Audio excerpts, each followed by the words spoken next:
I've got a transparent watercolor of a Connecticut Warbler to share with you today. This is a small 9 by 12 inch painting on Kilimanjaro cold pressed paper.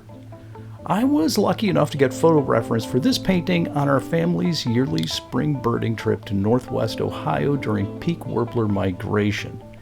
These are pretty uncommon and incredibly shy birds, so getting a glimpse is a rare opportunity, and getting photos is even harder. After a lot of sketching, I transferred my drawing to the cold-pressed paper block and frisketed off the foreground objects. I mixed a bunch of earthy greens and browns to use in the background.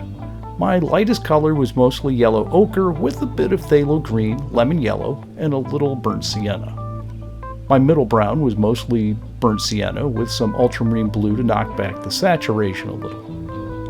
The darkest brown was mostly burnt umber, with some ultramarine blue, burnt sienna, and a little dioxazine purple.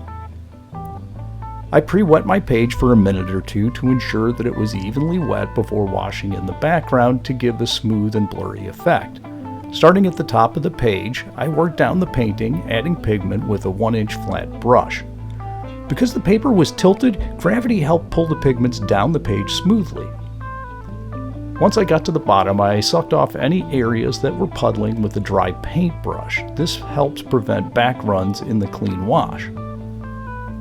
With the page still wet, I streaked in some low, blurry shapes into the bottom foreground with a number 4 round brush, and suggested some blurry branches with my darkest pre-mixed background color. The wet page should diffuse the pigment and make them nice and soft. As the page starts to dry and lose its sheen, the pigments will travel less, so I streaked in less blurry branch shapes lower in the frame. Once the basics of the blurred background was in, I hit it with a hairdryer. Now, anything I put on the page should have sharper edges on the dry paper. I started picking away at the shapes to suggest some shadows. For the middle ground areas, I used more watered down pigment and I faked in some background branches and distant foliage to give the illusion of more depth. I wanted the ground plane to be made of dirt and crumpled up leaf fragments, so I started sort of scribbling in some blocks of different colors with the number 2 round brush that I can use to suggest those textures. I'll have the closest clumps of dirt and leaves towards the bottom of the page, largest, and render them as smaller as they move up the page to fake the perspective. I added a suggestion of olive green, yellow, blurry foliage running horizontally behind the bird. Those should really help match some of the colors that are coming in later when I render the warbler. I planned on having less contrast in the background, allowing it to have a bit of atmospheric perspective, fading to that greenish tone. One of the last things I did on the background was bring in some unifying shadows using French ultramarine and dioxazine purple. With the bulk of the background suggested, I hit it with the hairdryer and removed the frisket. I followed that up by transferring the rest of the sketch to the paper. There were a lot of small details that would have been peeled up with the frisket if I had transferred it all before the wash. Now it was time to start on the background. The first thing, covering up all that white. I made a quick pass of my same shadow blue purples using a number 4 round brush. I also hit my deeper background branches with some of my smoky green background colors so they will recede.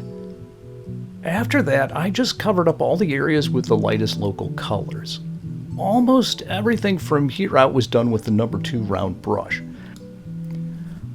I wasn't looking at my reference photo all that much. I varied the color of the branches, sometimes going a little more orange, green, red, or gray in order to have some variety and separation. The bird was first covered with a light wash of lemon yellow as a base to build all of my other yellows from. The small jewelweed seedlings were rendered with lemon yellow and phthalo green fading to some quinacridone magenta and alizarin crimson. As you can see from the palette, I really revisited many of the background mix colors as I glazed in the colors for the branches, supplementing them with chrome orange, cadmium yellow, cadmium red, ultramarine blue, and dioxazine purple, depending on what I was working on. Everything was glazed in with dozens of light, transparent layers, getting slowly darker as I went. One of the things I wanted to accomplish in this painting was capturing the habitat where you run into these shy birds. Despite birding for about 35 years, I've only seen these birds twice.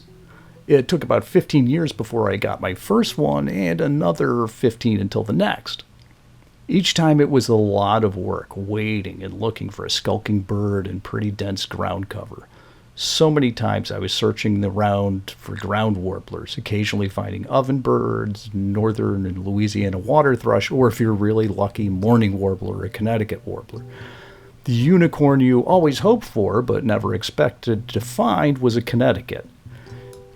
It's a real treat when it happens, and even better when the whole family gets a look. You can see from my reference photos, which are crummy but diagnostic, the light was super low and contrasty. The scene was overly busy and shot within a few seconds before the bird disappeared in the thick brush. There was going to be a lot to fix to make a nice painting.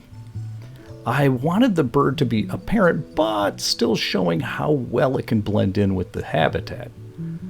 Doing that without just having a chaotic jumble of sticks was going to be tricky.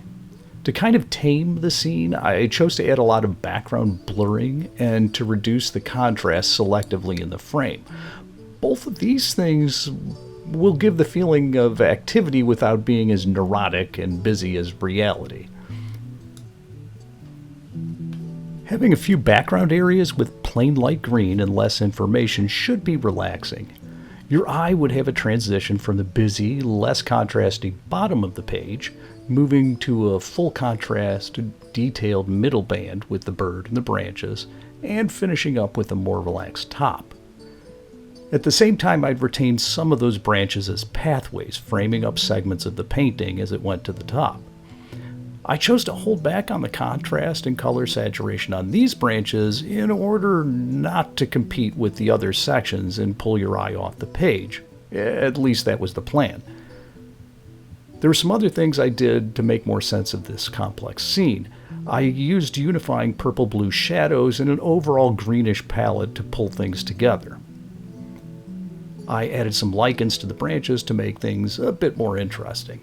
Late in the painting, I was mostly picking away, sharpening edges with darks and cleaning up edges, and building small details.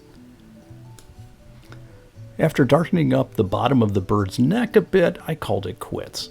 I was really happy with this painting and had a lot of fun working on it. I liked the way the birds sort of emerged from the busy background and thought it gave the idea of how well these guys can hide.